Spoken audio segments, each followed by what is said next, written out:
Welcome back to Occult Perspectives, everybody. In this video, this is the second video I'm doing today. I have some extra time set aside. I think after this video, I'm going to go play some Elden Ring for a little bit, and then work on maybe some Archangel Uriel notes or some notes for my book.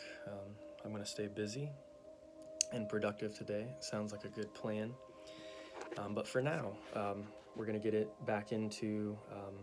I've been holding out on you guys, the Sepher, Raziel, HaMalakh. In the last video, I didn't get very far into it. I've gone back through and underlined a whole bunch of stuff. So some of this may be in the prior videos. If you haven't watched my other Raziel videos, I recommend you go and check those out first. There are many great videos out there on lore about Archangel Raziel, so I recommend you go and check those out as well. Let's go ahead and jump right into it. So this is from a reference to the angel Raziel is presented in Witchcraft, Magic, and Alchemy by Emile Grillat de Givry. I'm probably butchering that name.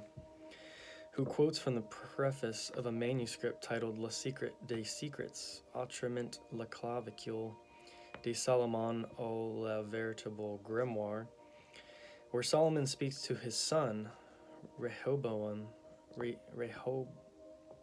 don't know how to pronounce that, Rehoboam. I named the most holy name of the Lord Yahweh, and I merited the means that may not be named, the means of the wisdom which the Archangel Raziel showed me in a dream, whereof the close tale may not be told to the understanding, and said to me, hide well the secret of secrets, because the time comes when the universal sciences will be destroyed and utterly hidden and will become void, and know that thy time is near. So that's an interesting little part. In Jewish folklore and legend, Goldstein states Enoch consulted the wondrous book of Raziel himself. So Enoch from the book of Enoch, Noah's great-grandfather, I believe. It was originally, of course, given to Adam, and there he read part of the part that Noah was to play in the salvation of the human race. In The World of Angels by George Yurchison, he mentions that when Adam was expelled from the garden, the angel Raziel, at the instructions of the Lord, presented him with a book of secrets, known as the Book of Adam, Secret of Secrets, to aid mankind in their attempt at salvation. He later states that in ensuing generations of Adam's seed, the first man with his progeny were visited constantly by Michael and other archangels to aid, instruct, and console the mortals. So in the early days, the archangels were present continually, it seems. It was at this point that Raziel gave the Book of Secrets to Adam. This is the only known book prepared actually in heaven, and that existed and still does in fragments upon the earth. In the Dictionary of Angels, under the heading Raziel, Davidson presents the following. In the Kabbalah, Raziel is the personification of Chokmah, which makes sense. Let me just go get my chart real quick. That'll make this easier. 333. Very nice.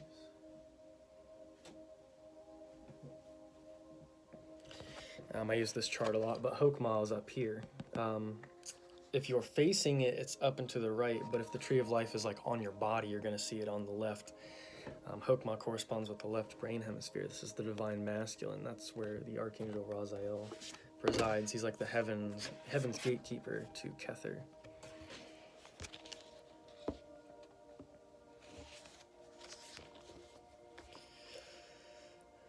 So the divine wisdom. It's the second of the 10 holy Sephiroth on the Tree of Life. In rabbinic lore, Raziel is the legendary author of the book of the angel Raziel, Sepher Raziel, wherein all celestial and earthly knowledge is set down. The true author unknown, but commonly identified as Eliezer of Worms or Isaac the Blind.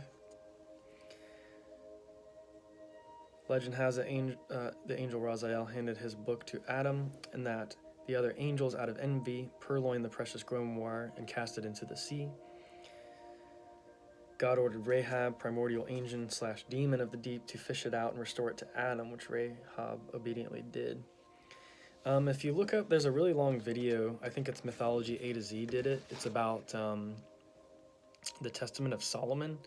and it goes into a lot of cool lore about Solomon and stuff in that video. It talks about, they cover like a deep sea monster that's like in the shape of a horse or something. There's some connection with that too in this story, possibly this story, I'm not sure, but at least in the Testament of Solomon, it plays some kind of key role there. I'm not sure if that had anything to do with the building of the temple. I still have a lot to learn about, like the demonology and the demonic lore. I find that stuff super interesting, but I focus mostly for now on archangels and the wisdom that they have to offer. I think all of it is important, though. It's all varying degrees of the one source, so it's important to study all of this material.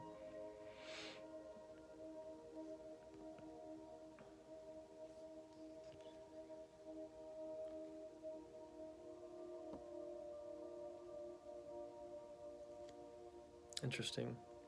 God ordered Rahab, primordial angel demon of the deep, to find it out and restore it to Adam, which Rahab obediently did, although it should be pointed out that before this, Rahab had been destroyed. So that doesn't really make much sense. I think we talked about this a little bit before in the previous videos. That's why I'm going to try to get through this stuff pretty quick. And then the book of Raziel finally came into the possession of Enoch, which helped him write the book of Enoch. Searching further in the Kabbalah, one learns that Raziel is one of 10, actually one of 9 archangels in the Briatic world, which is the second of the 4 worlds of creation, according to Maimonides. I can't read that.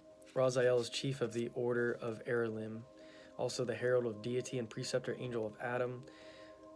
The Zohar reports that in the middle there occurs a secret writing explaining the 1,500 keys to the mystery of the world, which were not revealed even to the holy angels. So that's a further connection in the book of Raziel. Interesting.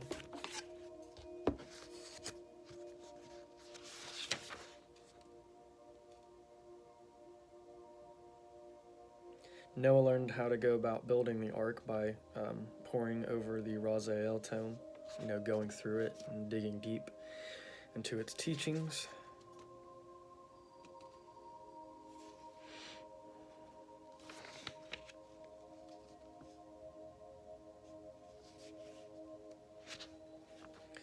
He's talking about the Briatic world too. There's 4 levels of creation.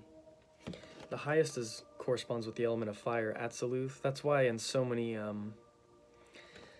teachings and even lore about the angels, you hear about the consecration through fire. Even the whole idea of hell. It's really like the purification of the soul. Everything has to go through fire, the ultimate purification. Even Dante in his travels through the different realms.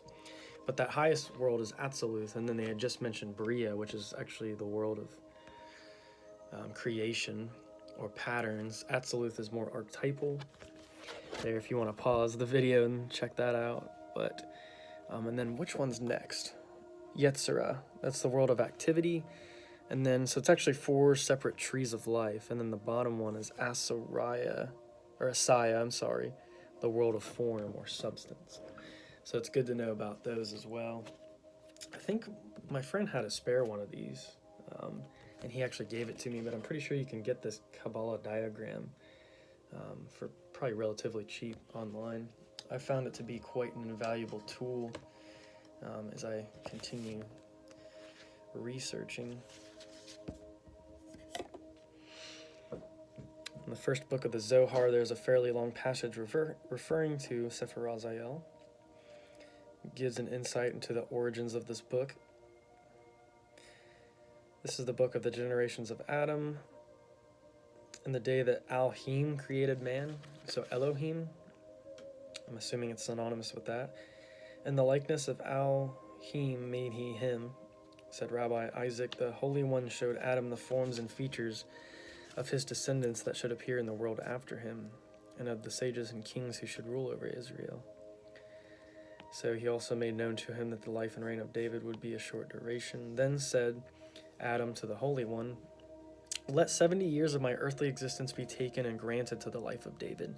So Adam actually lived shorter so that King David can live longer. This request was granted, otherwise Adam's life would have attained to 1,000 years. This was the reason that David said, "For thou, Lord, hast made me glad through thy work. I will triumph in the work of thine hands. For thou hast filled me with joy in prolonging the days of my life." So that's super interesting lore. Adam asked to have 70 years of his earthly existence be granted unto his descendant down the line, King David. And we're all sons of Adam, the atom.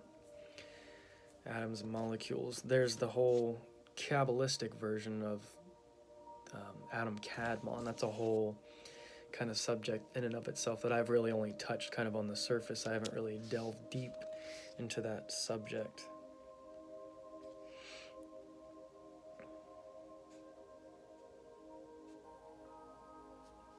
It was thy own act and wish, said the Holy One, when thou was incarnated as Adam.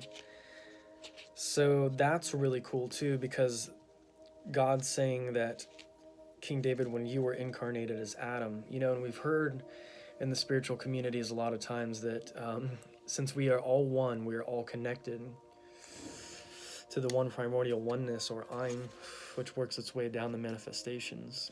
You have the Ein Sof, and the Ein Sof Or here at the top. That's the Empyrean heaven. But as all these myriad existences happen, they're different incarnations of the original source. So I like that it refers to there as, "It was thy own act and wish," said the Holy One to King David, when thou was incarnated as Adam, "the work of my hands and not of flesh and blood." Amongst the wise and sages that should appear on the earth, Adam rejoiced greatly on beholding the form of Rabbi Akiba, who would become distinguished by his great knowledge of the secret doctrine. Gives a little bit of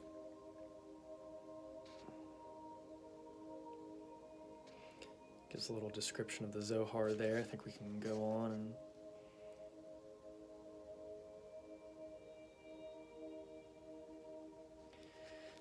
Adam rejoiced greatly on beholding the form of Rabbi Akiba, who would become distinguished by his great knowledge of the secret doctrine. Interesting. Amongst the wise men and sages that appear on earth. On seeing, however, as in a vision, his martyrdom and cruel death, Adam became exceedingly sad and said, "Thine eyes beheld me ere I was clothed in a body, and all things were written in thy book. Each day hath its events that shall come to pass, are therein to be found. Observe that the book of the generations of Adam was that which was the Holy One through the angel Raziel, guardian of the great mysteries and secret doctrine."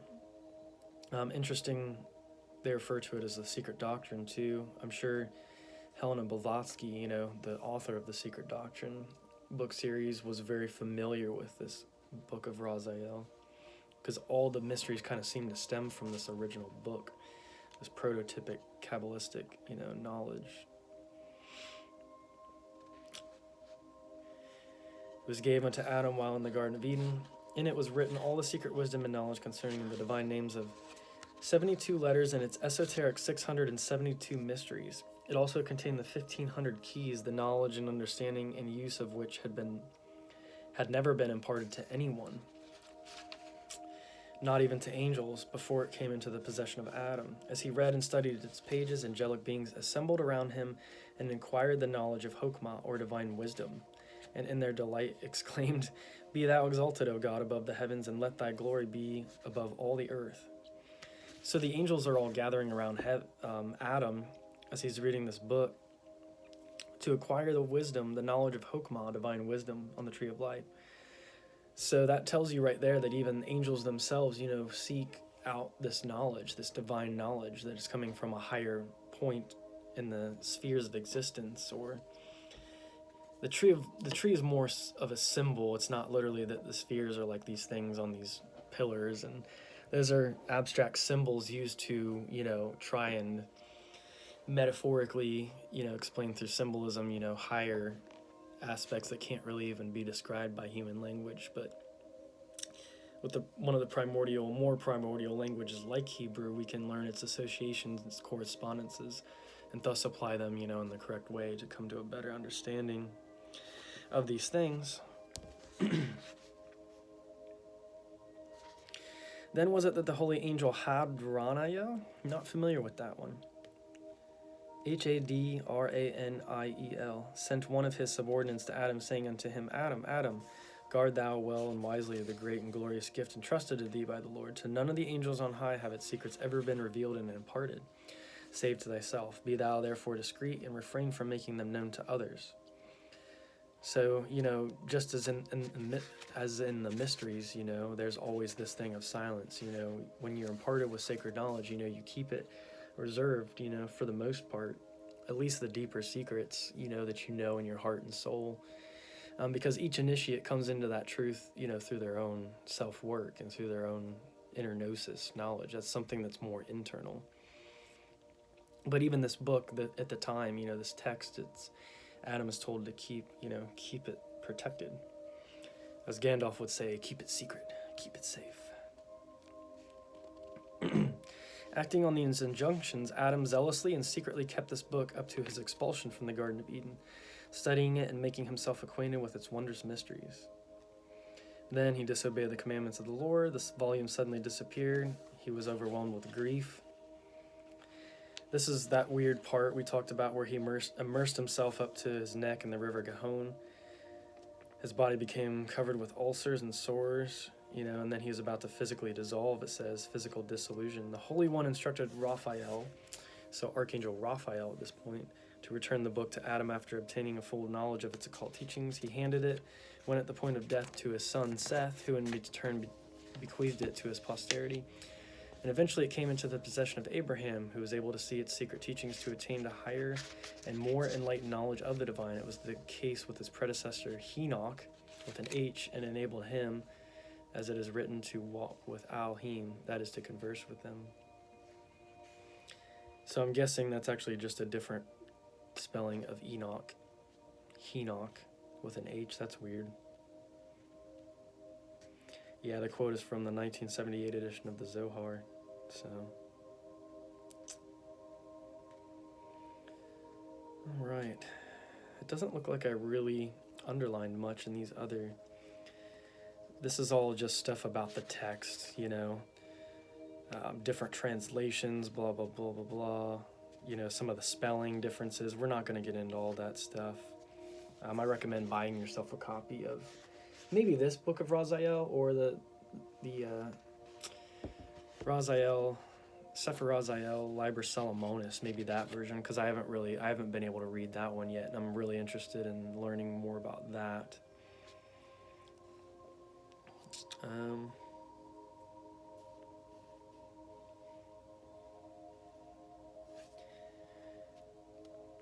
Different manuscripts, the style of writing is a little bit different in each book.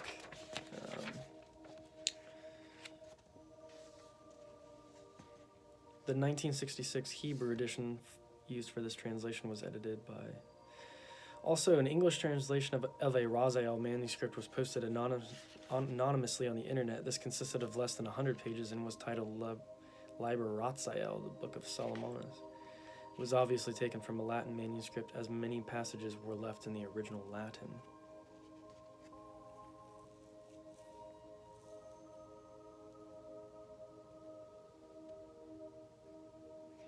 One of the most important aspects of this book is the material concerning the various names of God, specifically the 72-fold name, the 22-fold name, and the 42-fold name. This comes into, start talking about, the Shem operation and stuff that Damien talks about, the celestial lotus. So I recommend, researching those operations, those magical procedures as well. I think that's, more modern, more condensed, probably easier to learn than reading these older texts, which I do recommend, but this is pretty difficult material.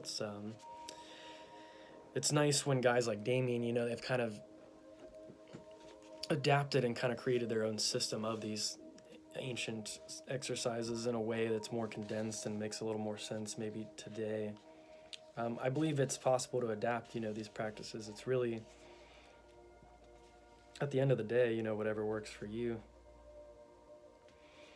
So it's the 72-fold name, the 22-fold name, and the 42-fold name. For me personally, in my practices, I don't work with the 72 angels yet. I work with the 4 elemental archangels, technically 6 in the LBRP, if you include Metatron and Sandalphon. and then the 10 archangels of the tree of life, and then the 12 zodiacal angels. Beyond that, I haven't really gotten to that part yet, so I'm still learning. I'm still a neophyte, a beginner, an apprentice when it comes to those realms of things. So there's different parts of the soul, which is important to remember throughout this, and I underlined them early on in reading this book because it refers to those definitions so frequently. And there's also the whole Hebrew alphabet here with the corresponding, alphabet letters too. It doesn't give you like the actual correspondences, like the numbers, or because each one of these means a different thing. Like Beth, I think, is represented by a house. Aleph is an ox, I think, and the letters sometimes are shaped like these different correspondences. Once you learn gematria and how to add these words and letters together, there's so much beautiful, divine mysteries that can be solved, through that science, really. The neshama refers to the breath of life, so Neshemah. The nefesh refers to the soul itself, Nephesh. Ruach, Ruoch, refers to the spirit or mind. Cheya, Cheyah, refers to the life or vitality of the spirit, and Yechideh, Yechideh, and there's different spellings on these. I've seen different variations. Refers to the unity or uniqueness of the spirit. The concept of the Hebrew hells is also detailed. According to Hebrew mythology, there are actually 7 hells. Gehenna, which is hell, Sha'arama, the gates of hell, Zalamoth, the shadow of death, Barachikath, the pit of destruction, Tithehos, the clay of death, Abaddon, the perdition, and Sheol, the highest triple or supernal hell. Interesting. In Kabbalistic lore, these are described as the 10 hells and 7 palaces, and they correspond to the 10 Sephiroth of the Tree of Life. That's getting into the Klipothic tree, the tree of death, which is a subject I really want to learn more about. There's one book I've gotten. It's Kabbalah, Klipoth, and Goetic Magic, I think, by Thomas Carlson, I think it is. That's a great book you can probably find online. Most copies I've seen, like physical copies, are hardback, and they're really expensive. And there's another book about the Klipoth. There's several on Amazon, and there's one on there that I've been wanting to get my hands on for a while. Would just love to learn more about the correspondences between the tree of death, the Klipothic tree, and the tree of life. I think that would help for a deeper understanding of, the polarities and the dualities of the tree, which, Curtis Joseph says it's ultimately one tree. So, important to keep that in mind.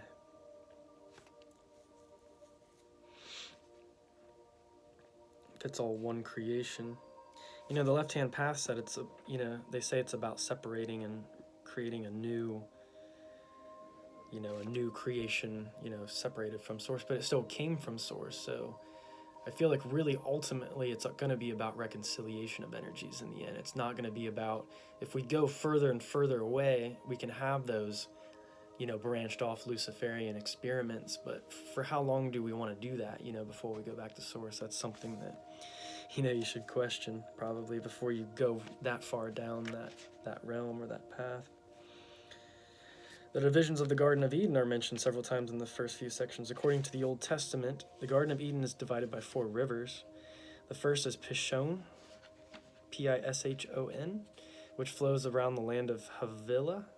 The second is Gihon, which flows around the land of Cush, Cush.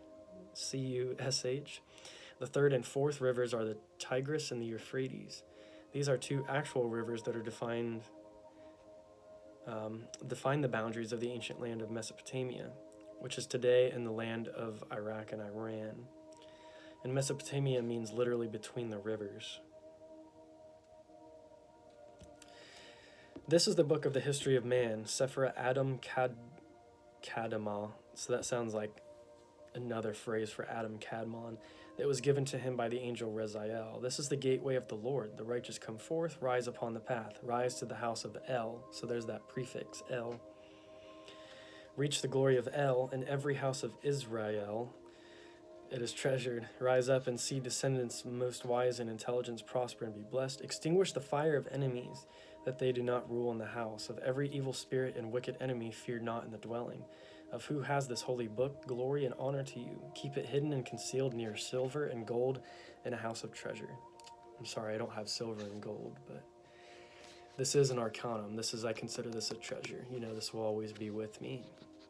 And I do like to treat my books well. I think cleanliness is next to godliness in a lot of ways. I like to keep a pretty condensed, clear space, so I can get that feng shui going on. In the course of sickness and misfortune, let there be salvation quickly. Testify, bear witness, and proclaim to all learned in the Torah. The Torah is the holy book of the Jewish people, consisting of the first 5 books of the Old Testament, if you were not familiar with that. I think we all are. Kept as a heavily ornamented scroll within an ark in the temple, in the Ark of the Covenant, perhaps, usually on the pulpit, often carried in worship during ceremonies. The word Torah may be translated as law and may also be interpreted as instruction or teaching. So that takes us all the way to the foreword in this book. So we're really not even into the first book yet. There's a bit more interesting information I have underlined in this part, but we're going to wait until next time we cover this book before I get into that, because I think I've done enough video today. I'm gonna get some other things done. I did want to look up what Google has to say about the prefix of the word of El. It's like a word for God. And, they use the Elohim, which is feminine plural in Genesis, to describe, the creation was from the Elohim, the gods, plural, feminine. What is that all about? El. Verbal prefix indicates actions whose direction is pointing away from the speaker. That's interesting. Either literally or figuratively. To go, to walk. To go away, to cast away. So that's originally denoting an instrument. El, deity, there we go. El is a Northwest Semitic word.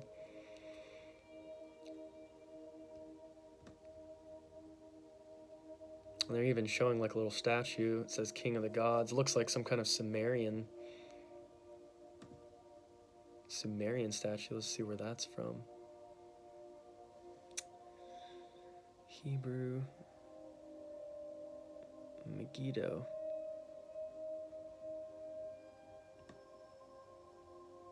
So it's in Israel. Okay. Anyway, I got distracted by this picture of this little. I could show you real quick. To me, it looks like Sumerian, but I guess it's from Israel, which is interesting because it looks more ancient.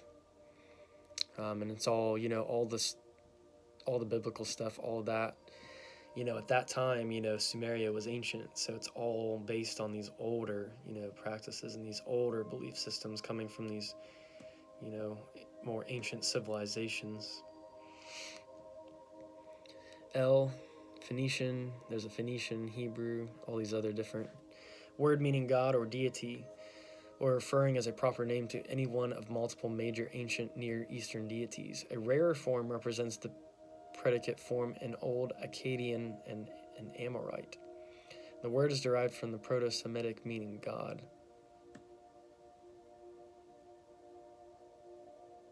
Okay. So there's just a lot of different, the word El goes really far back.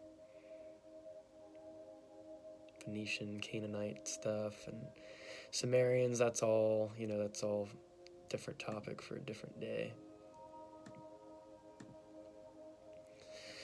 All right, everyone, that pretty much wraps up this video. If you've watched this video, thank you so much. Thank you for being a part of this family, this spiritual family, this YouTube channel. It's really been a nice outlet, a nice thing for me to do. I feel like it's connecting me with a lot of people. I may be able to teach some people some things here and there. They pick up on new information. Then they go and connect more dots. Speaking of connecting dots, I was watching David Icke has his own little show on Gaia now. David Icke was one of the first guys I started watching to get into this conspiracy stuff. In the beginning, it was more conspiracy based than spiritual based, and then I got into the Kabbalah, and found out about Freemasonry and the Golden Dawn and the Hermetic stuff and all that, and then it just took off from there. It's been an expansion of learning ever since then, and connecting the dots and expanding the web of information and knowledge, which is, there's a lot of us doing the great work, and I thank each and every one of you that are a part of that journey. So, all right, we just hit 333, or 3333, but 33 is one of those numbers I see quite frequently all the time. It's an important number. 33 degrees of Freemasonry in the Scottish Rite branch. There's 33 segments in the human spine. There's a lot of different mystical meanings. Jesus lived to be 33 years old. So. Yep, this has been fun, guys, so thank you for being a part of this ride. I will be back very soon, and I'll have some more good information for you.